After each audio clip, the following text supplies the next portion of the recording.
इनके यहाँ पर कॉकरोच है इनके फ्रिज के अंदर और इन लोग ने इनको मेन्यू से ढका और ये मैडम मुझसे मुझे चिल्ला रही है कि आप बहुत बकबक कर रहे हैं। इनका चेहरा देख लीजिए।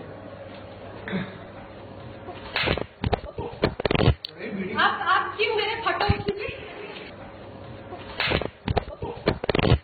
आप क्यों मेरे फोटो इनके यहाँ पर कॉकरोच है इनके फ्रिज के अंदर और इन लोग ने इनको मेन्यू से ढका और ये मैडम मुझसे मुझे चिल्ला रही है कि आप बहुत बकबक कर रहे हैं। इनका चेहरा देख लीजिए।